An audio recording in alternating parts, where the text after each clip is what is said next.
भी इंसान को अगर कोई भी चीज़ आपत्तिजनक या ऑफेंसिव लगती है उसको क्राइम बोला जाता है। अरेस्ट वारंट व्हाट्सएप वीडियो से नहीं दिया जाता है। इंडस्ट्री भी इन्वॉल्व हो जाती है और मुंबई गैंगस्टर्स या टेररिज्म और फिल्म इंडस्ट्री इसका पुराना लेन देन और नाता है ऑफ मेन। यस, सारे लॉज फीमेल के ही फेवर के हैं। कर रही है फीमेल्स, वो क्राइम ही नहीं कहलाते, क्राइम ही नहीं कर लॉ ही नहीं एग्जिस्ट करता। क्यों रविंद्रनाथ के ऊपर हुई है, कंपनी पे नहीं। और इस एफआईआर के बाद वो कंपनी एक किस्म की ठप हो चुकी, बैड सिचुएशन। एक हाई प्रोफाइल कंपनी बन चुके थे, मल्टी बिलियन कंपनी बन चुके थे। बेसिकली प्रमोट कर रहे हैं कि आर्म्स एंड एम्यूनिशन स्मगलिंग करो। ही गवर्नमेंट और पुलिस को और कोर्ट में बहुत जरूरी है। Welcome to airsoft gun India podcast. आज मैं आपको मिलाने वाला हूँ एक ऐसे क्रिमिनोलॉजिस्ट से जिन्होंने क्राइम के ऊपर अपने बहुत सारे रिसर्च को पब्लिश किया है। वो जो करते हैं वो बहुत ही मिस्टीरियस है। आप उन्हें शर्लॉक होम्स कह सकते हो। उनके पास लॉ के बारे में डीप नॉलेज है और एक अपना पर्सपेक्टिव है। आज का जो पॉडकास्ट है बहुत ही यूनिक होने वाला है, बहुत ही अमेजिंग होने वाला है, क्योंकि आज से पहले आपने लॉयर्स को सुना होगा बट आपने क्रिमिनोलॉजिस्ट को पहली बार सुन रहे होंगे। तो इस पूरे वीडियो को ध्यान से देखिएगा ताकि आप समझ पाएँ कि ये क्या करते हैं, इनका पॉइंट ऑफ व्यू क्या है, और believe me this will blow your mind. तो चैनल को सब्सक्राइब कर लें, बेल आइकन को हिट कर लें, और चलिए मिलते हैं स्नेहल धाल से। पहली बात, बहुत बहुत धन्यवाद मेरे को आपके पॉडकास्ट में बुलाने के लिए। मैं क्रिमिनोलॉजिस्ट हूँ। मैंने क्रिमिनोलॉजी में डिग्री की है यूके से। सिंपल भाषा में मैं क्राइम एक्सपर्ट हूँ, जो सब्जेक्ट एक्सपर्ट जिसको बोला जाता है। लॉयर नहीं हूँ मैं। लॉ का स्टेज बहुत बाद में आता है। तो it's basically it starts with crime, कि पहले आपको क्राइम डिफाइन करना होता है कि प्रॉब्लम क्या है, क्राइम क्या है। उसके बाद फिर उसके हिसाब से फिर लॉ बनता है।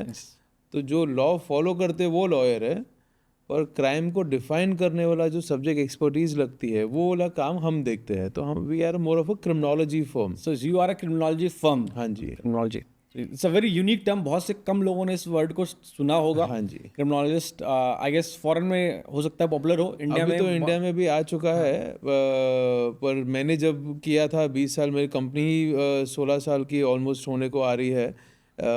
तो तभी तो नामो निशान नहीं था। अभी बहुत बार मैंने क्राइम एजुकेशन के सेशंस लिए, अलग अलग लोगों को मैंने ट्रेन किया, कांस्टेबल लेवल से डीजी लेवल तक। बहुत सारे सेशंस अलग इंडस्ट्रीज़ में भी लिए गए। तो उसके बाद अभी कुछ 4-5 साल या 6 साल से क्रिमिनोलॉजी की और क्राइम के जो अलग अलग जो सेगमेंट्स होते हैं, क्रिमिनल बिहेवियर के, क्रिमिनल साइकोलॉजी के, इसके कोर्सेज और डिग्रीज अब शुरू हो चुकी है। यूनिवर्सिटीज़ और कॉलेजेस भी आ चुकी है। बट या बेसिक सिचुएशन ये है कि हाँ। सो यू नो व्हाट, जब मैं आपसे पहली बार मिला आई वाज सो इम्प्रेस्ड। मतलब कई बार आप चीज़ों को देखते हो, आपको पता नहीं होता कि वो एग्जैक्टली क्या है, बट आपको लगता है यार ये बहुत सही चीज़ है, या जो कुछ हो रहा है ना। And I was so impressed, और मैं आपके बारे में बहुत कुछ जानना चाहता हूँ। And that's why I wanted to be on my podcast, ताकि मैं आपसे वो सब चीज़ें जान सकूँ और लोगों के साथ शेयर भी कर सकूँ। तो क्रिमिनोलॉजिस्ट क्या करते हैं? मतलब ये तो मैं समझ गया कि आप ट्रेन करते हो, you do something very unique, but in layman's word criminologist क्या करते हैं और आप क्या करते हैं? मैं आपको क्राइम का पहले डेफिनेशन से शुरू किया जाए कि क्राइम वो चीज़ होती है जो किसी भी इंसान को अगर कोई भी चीज़ आपत्तिजनक या ऑफेंसिव लगती है उसको क्राइम बोला जाता है। अब वो हरकत लॉ में लिखी है या नहीं लिखी है वो बात की बात है। अगर आपको कोई भी चीज़ ऑफेंड करती है, दैट इज़ कॉल्ड क्राइम। अब आप ऐसा समझ लीजिए कि ये सारी ऑफेंडिंग एक्टिविटीज़ को आपने बुलेट नंबर दे दिया। वो बुलेट नंबर हो गए आपके सेक्शन नंबर्स जो लॉ में यूज़ होते हैं। अगर सेक्शन नंबर नहीं है, जो भी आप आर्ग्यूमेंट करते हैं जज के सामने और जज उसको ऑर्डर पास करता है, फाइनल जजमेंट पास होती है, आपका उसको भी लॉ बोला जाता है। तो वो जो चीज़ है उसको केस लॉ भी बोले जाते हैं। तो we don't focus on section numbers और law, we focus what is offensive to you. तो क्लाइंट का जो जस्टिस है और जो कोर्ट रूम का जो जस्टिस है वो हमेशा सेम नहीं होता। यस। तो हम फोकस करते हैं कि जस्टिस जो क्लाइंट को चाहिए है, और वो ज़रूरी नहीं कि वो कोर्ट के अंदर से ही मिलता है। यस। कोर्ट के बाहर भी बहुत सारी एजेंसीज है, डिपार्टमेंट्स है, अलग अलग सेगमेंट्स है जहाँ से आपको जस्टिस मिल सकता है। तो whether it is based on criminal psychology और थ्रू लीगल प्रोसीडिंग्स, हमारा काम है कि हम पहले क्राइम को समझते हैं और फिर उसको रिजॉल्व करते हैं। रिजॉल्व उस ढंग से करते हैं जिस ढंग से क्लाइंट या जो विक्टिम है उसको सेटिस्फैक्शन मिले कि हाँ, this is how I satisfy my self, कि हाँ, अब मुझे मेरा रिवेंज मिल गया, या मेरे को मेरा बदला मिल गया, या मेरे को मेरा जस्टिस मिल गया। तो उस बेसिस पे हम काम करते हैं। अब मेरे माइंड में ना एक सवाल आया है इस आपके इस बात से, लॉ और जैसे आप कहते हैं ना क्राइम में क्या डिफरेंस है, मतलब सेक्शंस और इसमें क्या डिफरेंस है? मतलब क्राइम ऐसी चीज़ है जिसका आप ऐसे समझ लीजिए जैसे टेक्नोलॉजी है। हाँ।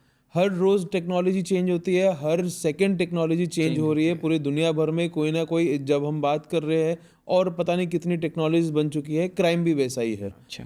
हर सेकंड नया क्राइम पैदा हो रहा है, हर सेकंड नए क्राइम्स बन रहे हैं। उनके लॉ नहीं है।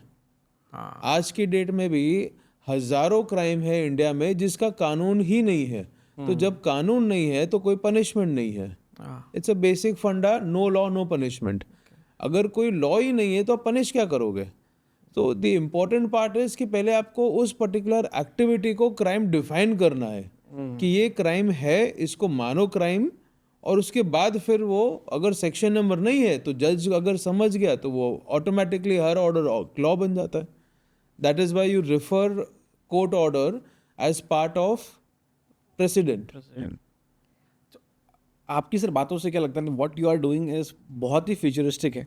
हाँ जी, बहुत। आई थिंक आप वो चीज़ें प्रोवाइड करते हो जो अभी सिस्टम्स में अभी नहीं आया है। Correct. और आप उन सबसे एक स्टेप आगे हो।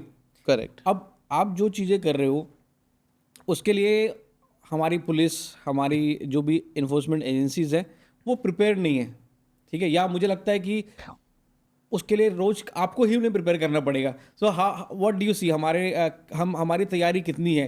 क्या हमारे जो सिस्टम्स हैं, इन्फोर्समेंट एजेंसीज है, उसके लिए तैयार हैं? या आपके हिसाब से कितनी तैयार हैं और कितनी तैयार होनी चाहिए उन्हें? सिचुएशन प्रिपेयर्डनेस से ज़्यादा इग्नोरेंस का हो जाता है। दिमाग में हमेशा रहता है कि हाँ, ये तो छोड़, ये ऐसा क्राइम ये बच्चा क्या कर पाएगा, या ये तो बच्चा है, ये क्या उखाड़ लेगा। तो सिचुएशन उस चीज़ की होती है। सबको पता है कि क्राइम एग्जिस्ट करता है, सबको पता है कि इसको कैसे हैंडल करना है, क्या करना है, कैसे कब करना है, और इसको बंद भी कैसे करना है। बट वो एक एक्सेप्टेंस नहीं रहती है लॉ इन्फोर्समेंट या गवर्नमेंट की, या जितने भी लोग उसमें काम कर रहे होते हैं, कि हाउ इज़ दिस पॉसिबल कि ये कर सके हमारे होते हुए।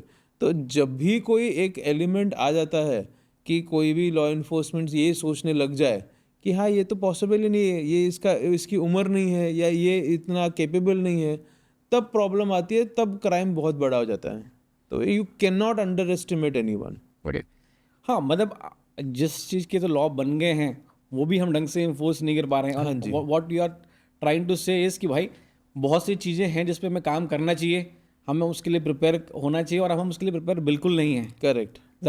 अगर मैं सही उस चीज़ को समझ पा रहा हूँ, that's what you are saying कि भाई हमें इस चीज़ के लिए प्रिपेयर होना है। बहुत सी चीज़ें हैं जिसको आपने अनदेखा कर रखा है, तो थोड़ा आप जग जाओ, इसके ऊपर थोड़ा काम करो।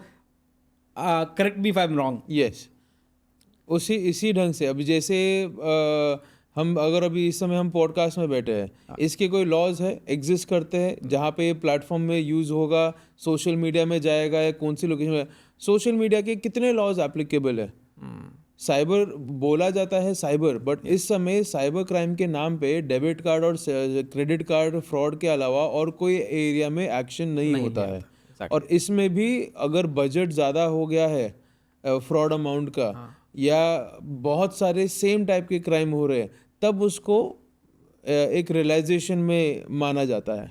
पर अभी भी अगर आप नोटिस करेंगे तो रेडियो पे इस समय पब्लिक अनाउंसमेंट शुरू हो गई है साइबर क्राइम से दूर हटने के लिए, कि कोई आप पुलिस वाला बन के आपको वीडियो कॉल करेगा तो उसमें आप कंफ्यूज मत हो जाना।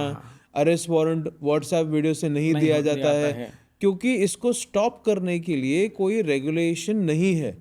तो ऐसे सिचुएशन में पब्लिक नोटिस डाल के एक इशूड इन पब्लिक इंटरेस्ट का एक सिचुएशन क्रिएट करके आपको प्रिकॉशन लेने के लिए बस बोला जा रहा है, क्योंकि लॉज और जो सिस्टम है वो इस समय रेडी नहीं है।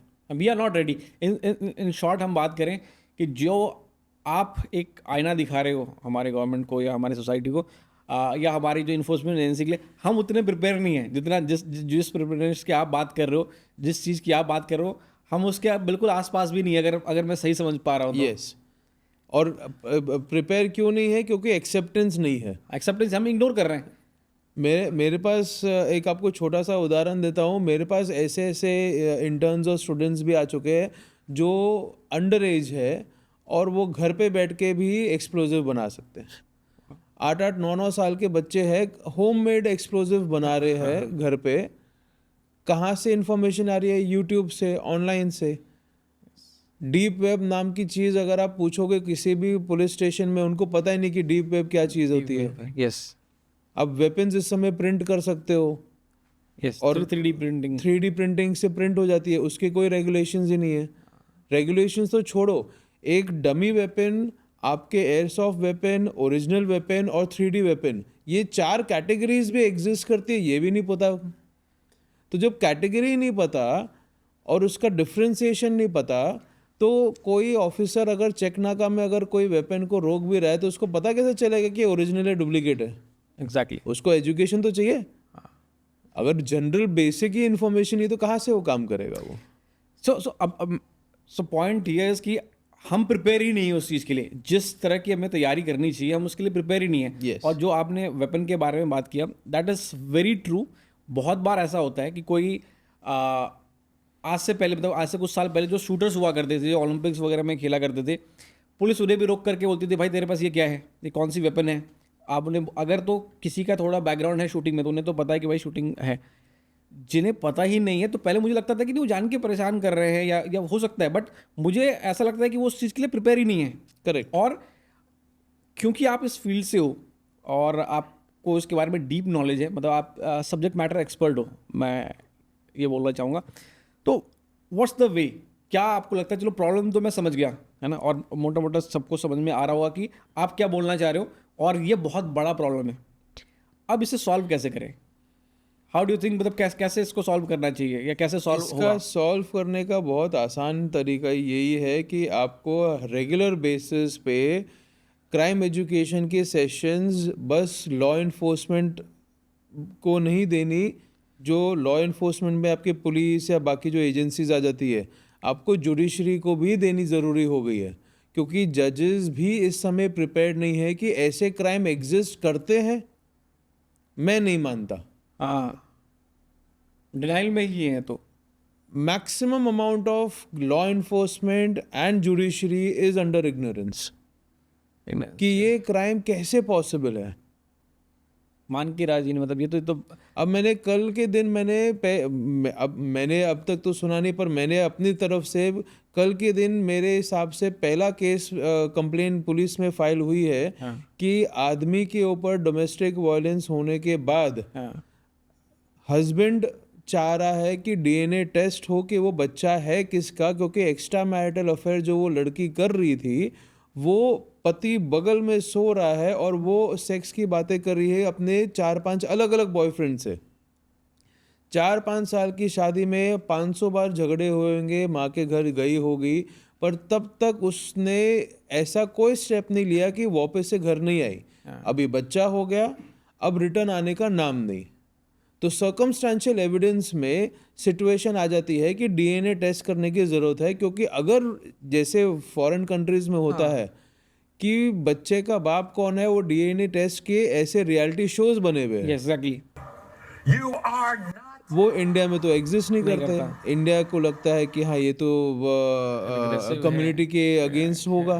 बट सिचुएशन यहाँ पे भी शुरू हो गई है कि बच्चे का बाप कौन है, औरत अपने 4-4 लोगों के साथ वो उसका अफेयर चल रहा है, चैट के साथ पुलिस को सबमिट किया है कि ये कंप्लेन है, ताकि अगर वो डाउरी हैरेसमेंट का या डोमेस्टिक वायलेंस का एफआईआर, फेक एफआईआर अगर हस्बैंड पे करती है, क्योंकि ये सवाल पूछ रहा है कि तेरा एक्स्ट्रा मैरिटल अफेयर है, तो वो हस्बैंड के और आदमी के अगेंस्ट में ही सारे लॉज हैं. India is still not in favour of main. Yes, सारे लॉज फीमेल के ही फेवर के हैं. तो ये भी एक वो टाइप के क्राइम है जिसमें लॉ ही नहीं एग्जिस्ट करता. तो जब लॉ ही नहीं एग्जिस्ट करता आदमियों के लिए, तो जो भी क्राइम कर रही है फीमेल्स, वो क्राइम ही नहीं कहलाते. क्राइम ही नहीं कहलाता. अब ये केस जाएगा जज के पास, जहाँ पे कंप्लेन में ये लिखा हुआ है कि डीएनए टेस्ट कराना है बच्चे का, तो वो तो मानेगा नहीं वो. पर अब क्योंकि हमने एविडेंस साथ में सबमिट किया है, व्हाट्सएप चैट, जिसमें चैट में मेंशन है कि मेरा पति बगल में सो रहा है और वो अपने संडे प्लान्स बना रही है, तो तब थोड़ा सा एक रियलाइजेशन आ सकता है. पर उसमें भी प्रॉब्लम ये है कि पति ने बोला है तो पति ही गलत है. तो ऐसे सिचुएशन में फिर हमारी रिक्वायरमेंट आ जाती है, क्योंकि मैं एक्सपर्ट रिपोर्ट सबमिट कर रहा हूँ, क्रिमिनल बिहेवियर सबमिट कर रहा हूँ, उसमें पैटर्न्स और एविडेंस साथ में दे रहा हूँ, तो वहाँ पे हमारी ऐसी सिचुएशन आ जाती है. तो I prefer taking those cases जिसमें कोई कानून ही ना हो, विच इज एक्सट्रीमली चैलेंजिंग.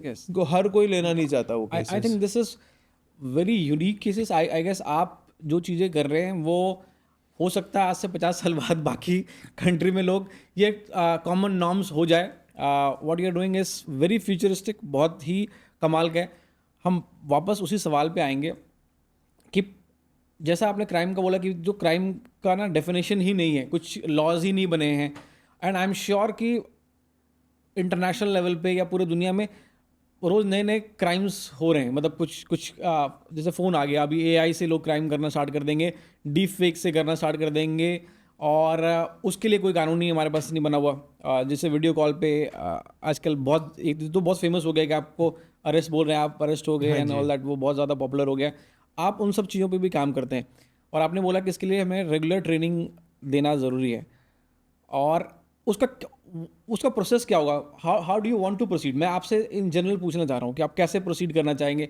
आप गवर्नमेंट के थ्रू जाना चाहेंगे, आप पॉलिसीज़ बनाना चाहेंगे, या there can be a seminars, workshop, इसे कैसे होगा? क्योंकि जब मैं सोचता हूँ ना ऐसे प्रिपेयरनेस के लिए, मुझे लगता है हम तो भाई बहुत पीछे रह गए और हम तो इसके लिए प्रिपेयर ही नहीं हैं. तो इसे रोल आउट करने के लिए आई एम श्योर आपके पास प्लान होगा. I know you must have some kind of plan in your mind. So what's the plan? मेरे को अभी ऑलमोस्ट 16 साल हो रहे हैं जब से मैं इंडिया में अलग अलग लोकेशंस में अलग अलग टाइप के लोगों को, एज ग्रुप को, 6 साल के उम्र से सीनियर सिटीजन तक के उम्र को, हर जेंडर, हर नेशनलिटी को मैं क्राइम एजुकेशन के सेशंस दे रहा हूँ. मैं थोड़ा सा रियलिस्टिक टाइप का आदमी हूँ, तो मैं अपने रिसर्च को या मेरे फाइंडिंग्स को मैं बुक में कन्वर्ट करके लोगों को डिस्कशन में रखने के लिए नहीं छोड़ता. मैं उन सारी चीज़ों को पिटिशन में कन्वर्ट करके, केस फाइल करके, मैं जजेस को एक रिव्यू कमेटी बना के एक अजम्पशन में रख देता हूँ कि आप लोग ही डिसाइड करो, ये क्राइम एग्जिस्ट करता है, ये क्राइम यहाँ पे ऐसे एविडेंस है, you take your decision accordingly. तो मेरा प्लान इस समय एकदम क्लियर है. उल्टा एक और सेगमेंट है जो इंटरनेशनल और ट्रांसनेशनल, ये भी 2 अलग टर्म्स है. इन सारी चीज़ों को ऑर्गेनाइज क्राइम बोला जाता है, वो भी जल्दी एग्जिस्टेंस में नहीं आ रहा है, एक्सेप्टेंस में. 11 साल से तो हमने एक केस ही फाइल करके रखा हुआ है जिसमें ट्रांसनेशनल ऑर्गेनाइज क्राइम का इम्प्लीमेंटेशन इंडिया में कराना था, जो यूएन का साइन सिग्नेचर सब हो चुका है, पर वो इम्प्लीमेंट नहीं हो रहा. उस प्रोसीडिंग्स में भी ये सारे टाइप के क्राइम्स इन्वॉल्व हो जाती है. स्पेसिफिकली वो टाइप के क्राइम्स जिसके लॉ नहीं है, but it is creating a problem. तो हमारे sessions, awareness sessions regular basis में चलते हैं, फॉलोड बाय हमारी रिसर्च टीम्स जो होती है अलग अलग लोकेशंस में. जो फाइंडिंग्स है हम उसको इमीडिएटली पिटीशन में कन्वर्ट करके उसको कोर्ट में सबमिट कर देते हैं, ताकि कोई ये ना बोले कि हमने तो बताया नहीं आपको. हम हर चीज़ बताते भी हैं और डंके की चोट पे सामने फाइल करके भी देते हैं. घुमा फिरा के थोड़ा सा एक पंजाबी दिमाग है, कन्फ्रंटेशन हमारा रूटीन है। तो कन्फ्रंट हम डायरेक्ट मुंह पे करते हैं कि ये है आपका क्राइम, ये है आपका प्रॉब्लम, पॉसिबल सोल्यूशन ये है, अब आप डिसाइड कर लो क्या करना है। अब वो करे ना करे, आज करे, 15 साल बाद करे, जब करना है करे, हम हमारा काम as part of our responsibility हम उसको कर देते हैं इमीडिएटली। मेरे दिमाग में सर ना एक मतलब एक सिनेरियो इमेजिन कर पा रहा हूँ, और मुझे थोड़ा सा आई डोंट नो मुझे पूछना चाहिए या नहीं, बट मैं फिर भी पूछना चाहूँगा। आप जो कर रहे हो इट्स वेरी यूनिक, और यूनिक चीज़ का दिक्कत ये होता है ना कि लोगों को पता नहीं होता इसके बारे में। और आई एम श्योर कि जब आप कोर्ट में जाते होगे, जज के सामने जाते होगे, पुलिस वालों के पास जाते होगे, या हायर अथॉरिटीज़ के आते होगे, उनके सर में दर्द तो आप जरूर कर देते होगे, है ना? या देखिए क्या होता है। I want to know the experience. मतलब उनको तो बड़ा अजीब लगता होगा, कि जहाँ तक मैं जानता हूँ वो तो किसी नए चीज़ को तो हाथ लगाना नहीं चाहते, तो उनके तो सर में आप दर्द दे देते होगे। सर में दर्द तो होता ही है ना? ऊपर से ऐसे सिचुएशन में आ जाते हैं कि जो हमारे सबसे छोटे से छोटा क्लर्क भी अगर होगा ऑफिस का, वो भी अगर कागज लेके पुलिस स्टेशन जाता है तो सर पकड़ के बैठते हैं, अब पता नहीं कौन सा नया कागज आ गया, क्योंकि वो चाहते हैं इग्नोर करके कहीं और डाइवर्ट हो जाए। और हम रोकते नहीं। हमारे में पेशेंस बहुत ज़बरदस्त है। पेशेंस आपको ऐसे सिचुएशन में रखनी ही पड़ती है, क्योंकि टाइमलाइन मेंटेन रखना ज़रूरी है। क्राइम कभी मरता नहीं है। 50 साल, 100 साल, 500 साल, हम जो एक कहावत है गड़े मुर्दे निकालना, वो क्राइम और हमारे एक्सपर्टीज़ में यही काम होता है। हम गड़े मुर्दे निकालते हैं और ऑफिशियल्स को ये समझ में आ जाता है कि अब ये आया है तो ये पता नहीं कितने गड़े मुर्दे निकालेगा, और जो है या प्रोसेस करो या तो चुपचाप बस रिसीव करो, भले काम ना करना पड़े। तो वो सरदर्द तो है। हाँ, क्योंकि मुझे लग रहा है कि जो आप कर रहे हो वे बहुत से लोगों को तो समझ में नहीं आएगा, और अगर जहाँ तक मैंने सिचुएशंस देखा है ना, तो वो तो कुछ नए चीज़ों को हाथ लगा करके नहीं राजी है, वो सुन के राजी नहीं है। क्योंकि ऐसा एक्सपीरियंस सिर्फ मैंने नहीं, बाकी लोगों ने भी एक्सपीरियंस किया था। आई एम श्योर कि जब आप जाते होगे कोर्ट रूम में या फिर पुलिस स्टेशन में, उनको बड़ा तो अजीब सा एक्सपीरियंस होता होगा। इग्नोर करने की कोशिश होती है, पर अंदर से पता होता है उनको कि हाँ, इसको अगर मैं प्रोसेस करूँगा तो प्रॉब्लम में मैं ही फंसूंगा। हाँ, तो उस वजह से इग्नोरेंस होती है। बट इम्पोर्टेंस और जो एक इंटेलेक्चुअल प्रेजेंस होती है, उसकी रिस्पेक्ट भी इतनी ही करते हैं। हाँ। तो रिस्पेक्ट फैक्टर तो मेंटेन रहता है, पर कभी कभी साइलेंट वे से, बैकडोर से हमें ही उनको आंसर करना पड़ता है कि ये प्रॉब्लम आपको इस ढंग से सॉल्व करनी है। तो कई बार प्रॉब्लम भी मैं ही लेके जा रहा हूँ और सोल्यूशन भी मैं ही लेके जा रहा हूँ, ताकि ऑफिसर्स परेशान ना हो ज़्यादा। तो दोनों चीज़ें हम लोग साथ में ही कर रहे होते हैं सही। कई बार प्रॉब्लम से मुझे सर एक याद आया, मैंने आपका कहीं कुछ पढ़ा था बायजूस के रिगार्डिंग, तो क्या है वो, मतलब ताकि लेमैन को समझ में आए, और वो क्या सिचुएशन है, क्या अचीव करना, क्या है वो। बायजूस का भी केस इस ढंग से हुआ कि हम एक लॉ हैंडल कर रहे थे, United Nation transnational organised crime, जो सीबीआई को इम्प्लीमेंट करना था, और ये रेटिफाई हुआ था पार्लियामेंट में 2013 में, साइन हुआ था 11 में। वो लॉ सीबीआई ने हमें राइटिंग में दे दिया, मुझे स्पेसिफिकली एड्रेस करके राइटिंग में, it doesn't pertain to them. और उसी समय जब कोर्ट का ऑर्डर आया था 2020 में, हमने सुप्रीम कोर्ट में केस फाइल किया था कि this needs to be implemented. Order के बाद कोविड आ गया, क्योंकि 2020 में ऑर्डर आया था। सारे मिनिस्ट्रीज़ के फ़ोन जा रहे होंगे होम मिनिस्ट्री के पास, तो तब तक कोई प्रोसेस था नहीं, तो होम मिनिस्ट्री भी शायद तंग आ गई होगी। उन्होंने वो सर्कुलर अपलोड कर दिया कि ये सीबीआई के पास का मैटर है। यूपीएससी के करिकुलम में ये ऐड हो गया। ठीक है। और बायजूस ने यूपीएससी में ये गलत इन्फॉर्मेशन डाली कि CBI is handling as the nodal agency, जबकि फैक्ट ये है कि we as Crimophobia team is handling the implementation process of this particular law.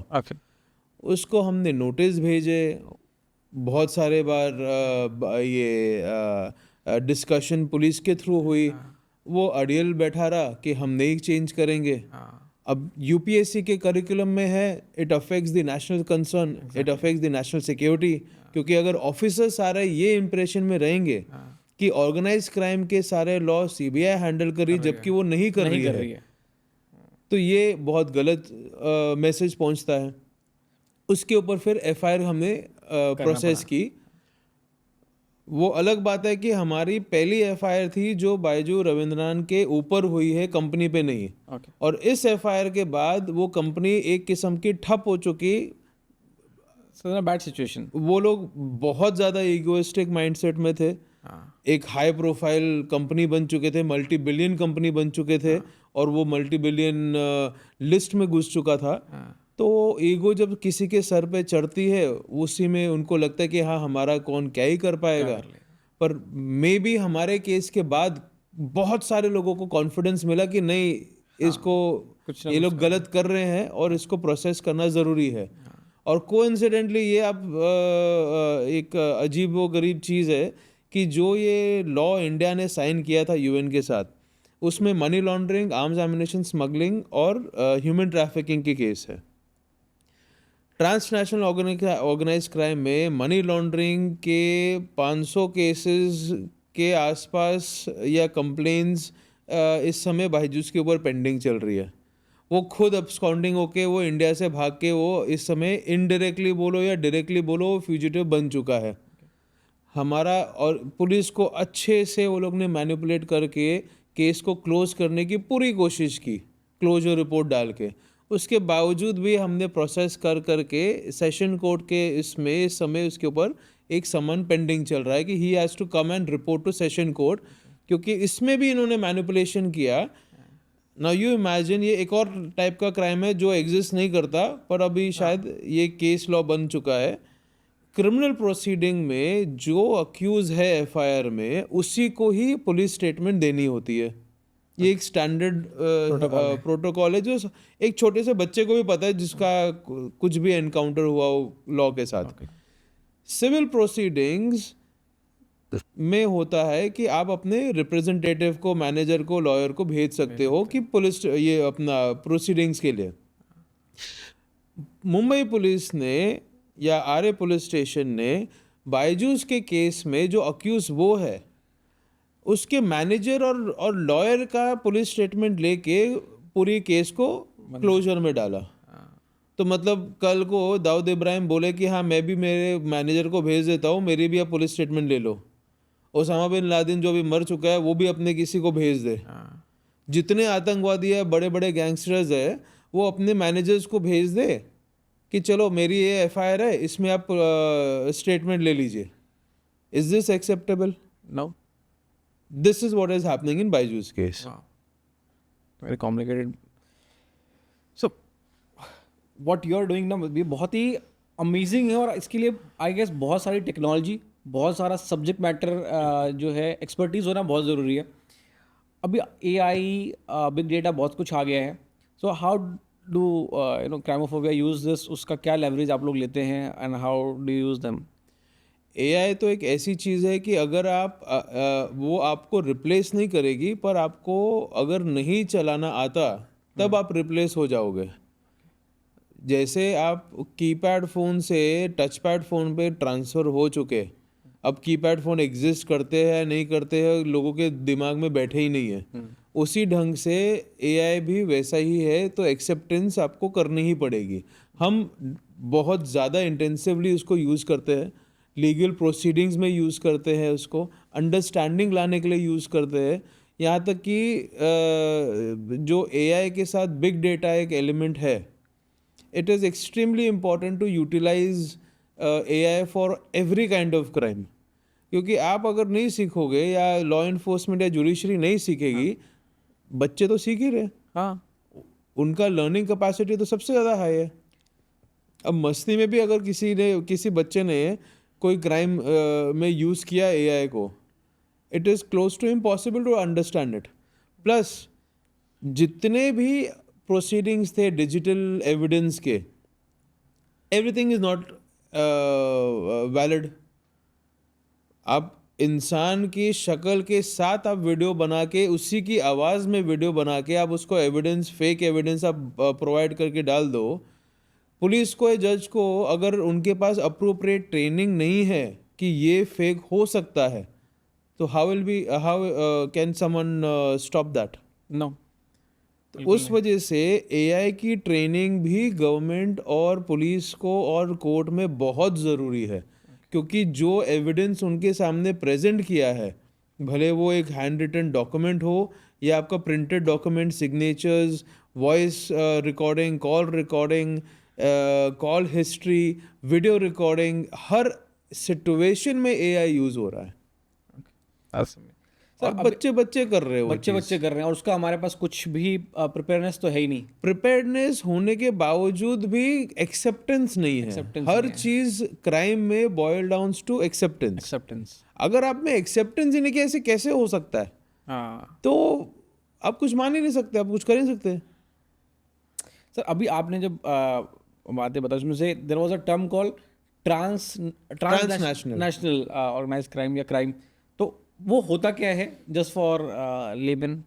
India का जैसे एक फॉर्मेट है, state security state concern, central security central concern. इसी ढंग से आप स्टेट को अभी कन्वर्ट कर दो कंट्री में, और सेंट्रल को कन्वर्ट कर दो पूरे वर्ल्ड में। ठीक है। इंटरनेशनल लॉज हो गए जो इंटरनेशनल वाटर्स, इंटरनेशनल स्काई या एयरवेज या जो भी एयर स्पेस है, वो सारी एरियाज में आ गए। ट्रांसनेशनल वो है कि आप सारे आप खुद के कंट्री के लॉज आप यूज़ कर रहे हैं, पर जब हमारे एक नॉलेज एक्सचेंज की रिक्वायरमेंट है, नॉलेज एक्सचेंज या इंफॉर्मेशन या इंटेलिजेंस एक्सचेंज की रिक्वायरमेंट है, तब वो कंट्री टू कंट्री होगी। ठीक है। तो वही पैटर्न जो हमारे इंडिया में अब तक जो अडॉप्ट होके था, जो हम सालों से हम यूज़ वही कर रहे हैं protocol, state security central security को अपडेट करती है, ये फॉर्मेट ग्लोबली नहीं एग्जिस्ट करता था। ओके। उसमें पूरे एक कंट्री का कंसर्न एक कंट्री का ही होता है यूजुअली। ठीक है। उस चीज़ को जब दो कंट्रियों को उसी ढंग से एक नॉलेज एक्सचेंज करनी है, इंफॉर्मेशन एक्सचेंज करना है, वो अलग हो जाती है। Interpol again being an international police is a separate segment all together. ठीक है। जैसे पहले हमारे पास जितने इंडिया में केसेस होते थे, घुमा फिरा के एक माइंडसेट बना था कि सीबीआई को भेज दो। अब एनआईए आ गई। इंटरनल डिस्प्यूट सीबीआई देखती है, एक्सटर्नल डिस्प्यूट्स जो नेशनल सिक्योरिटी के कंसर्न है वो एनआईए देखती है। तो उसी ढंग से ये अभी एक नया सेगमेंट, जो आप ऐसे समझ लीजिए, जो रोज़ के जो नए क्राइम इमर्ज होने वाले हैं या हो रहे हैं, उन सारे मॉडर्न क्राइम्स को रेगुलेट करने के लिए और एक किस्म का नॉलेज एक्सचेंज के माध्यम से सबको पता रहे कि हाँ हमारे इधर ये क्राइम हो चुका है, तो आप अवेयर रहना कि हाँ ये भी आपके इधर भी हो सकता है। उन सारी चीज़ों के लिए transnational organised crime is gonna be the next future of all the laws. Okay. ऐसा पहले सर कभी हो चुका है? नेशनल कॉर्पोरेशंस जो है, ऐसा कुछ स्कीम चलती है, ऐसा कुछ पास्ट में हुआ है? जैसे इंटरपोल को मैं मान सकता हूँ, वो भी सेम ही है क्या? इसके बारे में आप कुछ कहना चाहेंगे? इसमें आपको मैं थोड़ा सा फ्लैशबैक में लेके जाना चाहूँगा। मुंबई में जब भी 93 ब्लास्ट हुए थे और 91 से 93 was the toughest period of Mumbai. हाँ। उन सिचुएशंस के वजह से मोकोका क्रिएट किया गया था, Maharashtra control of organised crime act. 1999 में प्रोसेस हो चुका था, किताब बन गई, सारा उसका यूजेज अब तक हो रहा है, मौका कोर्ट्स भी है, सब कुछ है। यूनाइटेड नेशन ने अपना ऑर्गेनाइज क्राइम का लॉ ईयर 2000 में चालू किया। ठीक है। तो 4 दिन पहले 15 तारीख को ही इसकी एनिवर्सरी भी थी, क्योंकि 15 नवंबर को इसको लॉन्च किया गया था। और एक हाई लेवल मीटिंग भी हुई थी यूनाइटेड नेशन की, मुझे भी इनविटेशन था, मैं भी उसमें मैंने अटेंड किया। जितने क्राइम इस समय आप देख रहे हैं, जो पहले इसको बोलते थे cross border crimes, India Pakistan के बीच में, अब इंडिया पाकिस्तान का जो पूरा डाइवर्जन था, वहाँ पे फेंसिंग तो लग गई। हाँ। बांग्लादेश में तो नहीं लगी, वो तो ओपन बॉर्डर है। yes. आप इस समय समझो कि अब बांग्लादेश में बैठे, मैं इंडिया में बैठा और यही माहौल है वहाँ पे। हाँ। सब ने और जो आपके हाईजैक्स हुए थे वो भी नेपाल के रास्ते से हुए थे। तो अल्टीमेटली सिचुएशन ये हो गई है कि जो भी क्रॉस बॉर्डर टेररिज्म जो बोला जाता था पाकिस्तान की साइड से, वो तो टेररिज्म का नाम उसमें ठप्पा चढ़ गया। पर सेम चीज जब सिविलियन रूप में उसको बांग्लादेश या नेपाल की साइड से किया जा रहा है, ये चीज को ट्रांसनेशनल क्राइम बोला जाएगा, क्योंकि इन लोगों को अब तक आतंकवादी का टैग नहीं मिला है। क्योंकि वो लोग ने लॉ एंड ऑर्डर को कोई ज़्यादा डिस्टर्ब नहीं किया। एक प्रॉब्लम सबसे ज़्यादा इंडिया में ये है कि जब तक आप लॉ एंड ऑर्डर को डिस्टर्ब नहीं करते, इट्स नॉट अ क्राइम। तो उस वजह से सारे के सारे क्राइम जो शांति से, प्यार मोहब्बत से, रूटीन में जो चल रहे हैं ऑर्गेनाइज तरीके से, उसको लॉ एनफोर्समेंट क्राइम या मान ही नहीं रही है। आई थिंक जो आप बातें बोल रहे हैं उसमें आई थिंक बहुत ज़्यादा इंपॉर्टेंट है पब्लिक अवेयरनेस होने का। हाँ जी। और आपने वेपन्स के बारे में भी बात किया। मैं आपके आर्टिकल्स पढ़ते रहता हूँ जहाँ पे आप वेपन्स के बारे में बहुत बातें करते हैं। क्या लगता है आपका क्या रोल जो है पब्लिक का होना चाहिए इन इलीगल वेपन्स के सिचुएशन में? क्योंकि मैं आपको बताता हूँ क्यों मैं ये पूछ रहा हूँ। We as a company are airsoft gun dealers, हम लोग एयर गन्स या स्पोर्ट्स गन्स में डील करते हैं। तो जब भी कोई इलीगल फायर आर्म से कुछ भी होता है वो हमारे बिजनेस को बहुत इम्पैक्ट करता है। एक तो होता है as a business, but as a image के हिसाब से। फॉर एग्जांपल, जब कोई शूटर गोल्ड मेडल आता है ओलंपिक्स में तो हमारे बिजनेस के लिए काफ़ी अच्छा है। लोग बहुत अवेयर होते हैं कि अरे एयर गन है, बहुत पॉजिटिव वे में उसे लिया जाता है। बट अगर किसी ने उसका गलत इस्तेमाल किया, फॉर एग्जांपल किसी के वेपन से किसी क्रिमिनल ने कुछ कांड कर दिया। अभी बैंड्रा में एक इंसिडेंट हुआ जहाँ पे किसी क्रिमिनल ने किसी को, सिटिंग मिनिस्टर को मार दिया। तो उससे क्या होता है कि गन्स के बारे में इमेज बहुत ख़राब हो जाती है। तो जो इलीगल गन्स का बिजनेस है वो हमारे बिजनेस को काफ़ी इम्पैक्ट करता है नजर उसके लिए। और उसे कब करने के लिए पब्लिक अवेयरनेस जो है फैलाना चाहिए, उसका क्या रोल रहेगा? What do you think, how can जो क्राइमोफोबिया है या क्रिमिनोलॉजी है वो कैसे हेल्प करेगा, या हेल्प कर भी पाएगा या नहीं कर पाएगा? व्हाट्स योर व्यू कि हमें पब्लिक अवेयरनेस कैसे बढ़ाएं इंडिया में इलीगल फायर आर्म्स को रोकने के लिए? मेरा बहुत सिंपल एक मानना है। हाँ, मैं ऊपर से नीचे आता हूँ, नीचे से ऊपर नहीं जाता। ठीक है। आप जिस केस के बारे में रेफर कर रहे हैं उसमें फिल्म इंडस्ट्री भी इन्वॉल्व हो जाती है, और मुंबई गैंगस्टर्स या टेररिज्म और फिल्म इंडस्ट्री, इसका पुराना लेन देन और नाता है, और ये कभी रुकने भी नहीं वाला और रुक भी नहीं रहा। जितने मूवीज़ आप देख रहे होते हो इंडिया में या बॉलीवुड में, जितने मूवीज़ में वेपन्स यूज़ किए जाते हैं, एक वेपन का पूरा एक ऐसा माफिया सेगमेंट फिल्म इंडस्ट्री से लिंक्ड है, जिसमें आपको अगर ओरिजिनल गन की परमिशन इंडिया में नहीं मिलती शूटिंग के पर्पसेस के लिए भी, हाँ, आप चले जाइए फॉरेन कंट्री में, आपको अच्छे से जो ओरिजिनल वेपन चाहिए, ओरिजिनल बुलेट चाहिए, आपको प्रोवाइड कर दी जाएगी। इस वजह से कई मूवीज़ अब्रॉड शूट होती है। एग्जैक्टली।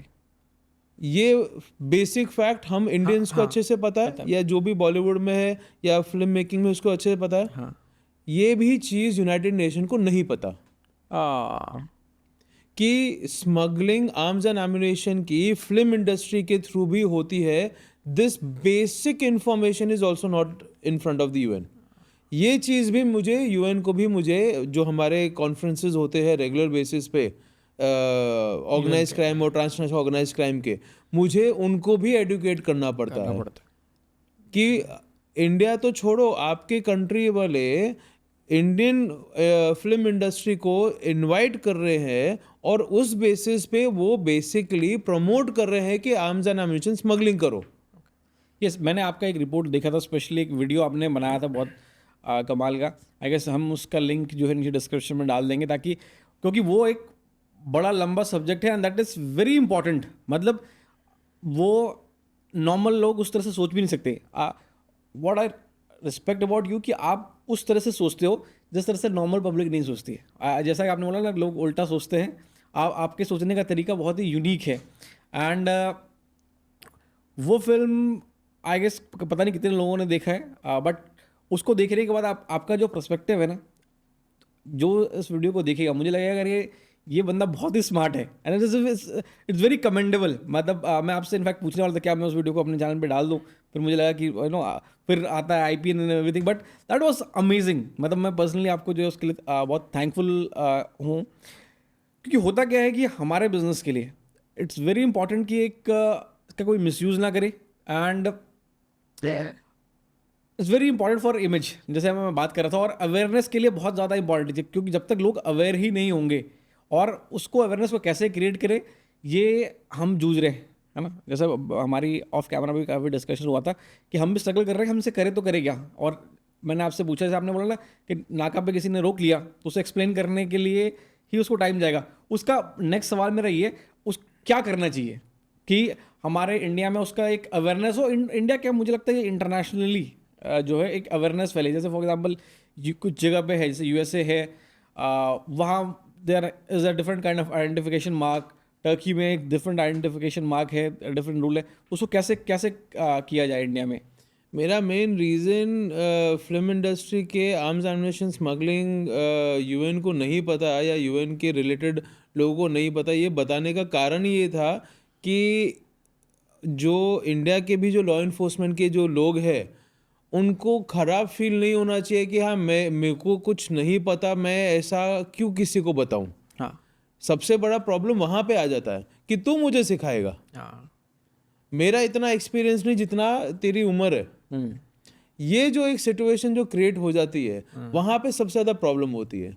तो वो अगर सिचुएशन में अगर हर ऑफिसर इतना ही समझ ले कि हाँ एक मेरे से कम उम्र वाले को मेरे से ज़्यादा नॉलेज है, तो बहुत सारे क्राइम बंद हो जाएंगे। क्योंकि ये हम इस समय मॉडर्न क्राइम की जब आप बात करते हो तो मॉडर्न क्राइम के लिए आप टेक्नोलॉजी रोज़ रेगुलेट करते हो, रोज़ स्टडी करते हो। एक CA है या लॉयर है या एक कोई जज है या कोई भी एक टेक्नोलॉजी का आदमी है, रेगुलर बेसिस में डेली बेसिस में स्टडी कर रहा होता है। यस। क्या ऑफिसर स्टडी कर रहे हैं?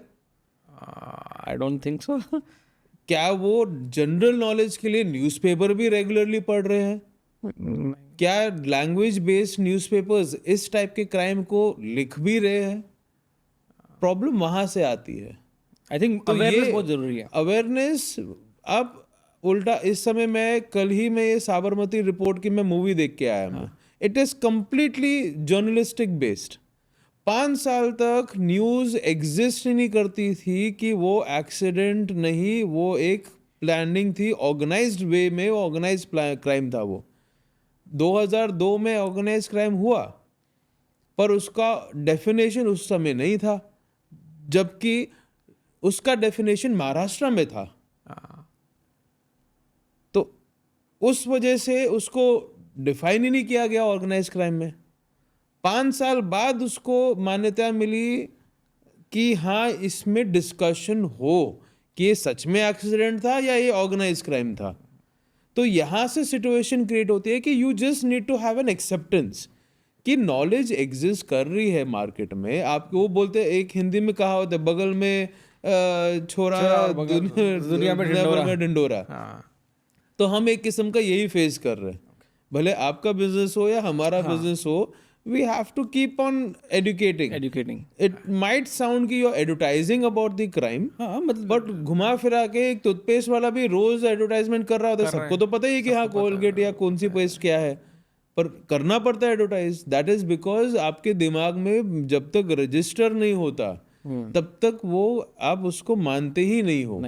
तो बार बार कंप्लेन आप फाइल करो, बार बार आप ये मत सोचो कि हाँ उसको समझ नहीं आता तो मैं क्या करूँ, कंप्लेन करना बंद कर दिया। करते रहो कंप्लेन, उसमें रिमाइंडर नंबर डाल दो कि मैं 100 बार 500 बार मैं कंप्लेन कर चुका हूं। मैं पेशेंस वहां पे चाहिए, विक्टिम्स और पब्लिक में भी।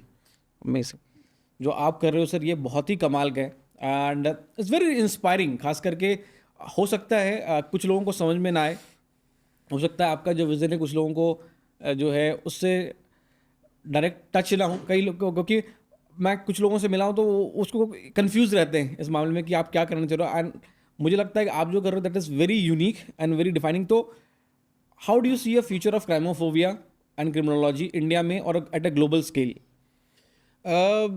मैं जिस ढंग से ऑब्जर्वेशन कर रहा हूँ, कई सारी पॉलिसीज़ नहीं बनती है, कई पॉलिसीज़ बन के इम्प्लीमेंट नहीं हो पाती है, कई इम्प्लीमेंट होती है तो किसी को समझ नहीं आती है. तो मैं इस समय क्राइमोफोबिया को उस सेगमेंट में डाइवर्ट कर रहा हूँ जिसमें we will focus on implementation of policies, भले वो फैमिली की पॉलिसीज़ हो या एमएनसीज या कॉर्पोरेट सेक्टर की हो या गवर्नमेंट की हो.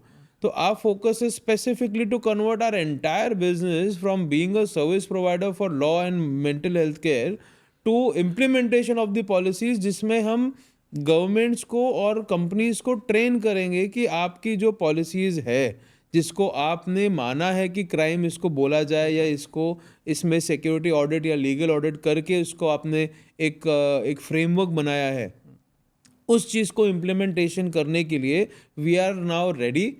We have subject experts right from domestic issues to national security, counter-terrorism, along with international securities as well. तो हम हर टाइप के सब्जेक्ट एक्सपर्ट्स हमने रखे हुए हर प्रोफेशनल इंडस्ट्रीज़ में भी, कि कभी कोई रिक्वायरमेंट आई कि हाँ इस टाइप का क्राइम है, इसमें कैसे प्रोसेस की जाएगी. सारे इंडस्ट्रीज़ के जार्गन्स अलग होते हैं. तो उस वजह से हमने हमारे लिस्ट ऑफ सब्जेक्ट एक्सपर्ट्स हमारे प्रिपेयर्ड है. हमारे प्रोजेक्ट बेस्ड स्टाफ हर अलग अलग जुरिस्डिक्शंस में है, इंडिया में और इंडिया के बाहर भी. And we plan to focus mainly on implementation of policies.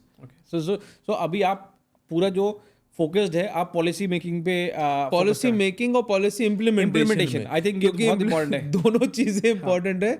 बनाना एक चीज है और इम्प्लीमेंट करवाना एक अलग चीज है. एक बहुत ज़्यादा जो क्रूशल है. और क्योंकि आप डाइवोर्स की बात कर रहे थे और मेंस की हम बात कर रहे थे, मुझे लगता है ये बहुत ज़्यादा लोग इसके बारे में बात बहुत कम कर रहे हैं और ये एक बहुत ही वास्ट सेक्टर है. मुझे लगता है इंडिया में जो मेंस के खिलाफ जो रूल है वो बहुत ही वन साइडेड रह गया और मुझे वहाँ पे बहुत बड़ा एक स्कोप दिख रहा है. स्कोप से ज़्यादा मैं बोलूँगा एक नीड दिख रहा है. जो मेंस हैं वो रो रहे हैं कि भाई कोई तो हमारे लिए खड़ा हो, कोई मसीहा इसके बारे में बात करे और रूल बनाए. और मुझे लगता है कि ये ना बड़ा एक अजीब सा सिचुएशन है. अगर आप इन जनरल भी आजकल तो फिर भी इन्फॉर्मेशन बाहर आ जाती है, लोग इंस्टाग्राम पे आकर रो लेते हैं, व्हाट्सएप पे डाल देते हैं पोस्ट. आप देखोगे कि सिचुएशन तो बड़ी ही डरावनी है. और अभी मैं कहीं तो सुन रहा था किसी जज के बेटे के साथ ही किसी ने फेक इल्ज़ाम लगा दिया था एंड वो सब चीज़ें, और वहाँ पे लॉ तो कुछ है नहीं. तो आई थिंक इस पे बहुत काम करना बाकी है. जब भी मैं आपसे मिलता हूँ मुझे लगता है कि बहुत से सेक्टर हैं हमारे लॉज में और कानून के दायरे में जिस पर बहुत सारा काम करना चाहिए. और आपके साथ एक बार बैठने से जो है ना बात नहीं बनेगी. हमें लगता है कि ऑन कैमरा और ऑफ कैमरा भी आप you are amazing. Thank you so much कि आपने इतना सारा टाइम दिया और इतनी सी बातें आपने शेयर की हमारे साथ. Thanks a lot. Thank you so much and ऐसे ही मिलते रहेंगे sir. Thank you so much. Thanks a lot for inviting me and I would appreciate कि आपके भी ट्रेनिंग सेशन शुरू होनी चाहिए, क्योंकि आपके वेपन्स बोलने के लिए वेपन्स है, but that is also for an entertainment और लेजर एंड स्पोर्ट्स एक्टिविटी. तो आपको भी अपनी सेगमेंट एक रखनी चाहिए एंटरटेनमेंट बेसिस पे भी. क्योंकि आपने सर बताया एंटरटेनमेंट पे हम कोर्स, क्योंकि आपने बताया ना इग्नोरेंस है या एक्सेप्टेंस ही नहीं है. अब हम गवर्नमेंट ने डिफाइन कर रखा है कि आपका ये एयरगन है, इसके लिए आपको लाइसेंस की रिक्वायरमेंट नहीं है, आपका आईडी प्रूफ है, सर्टेन लॉ बन चुके हैं, बट उन्होंने कहीं इसका ये मेंशन नहीं कि इसको ट्रेनिंग का कैसे करें.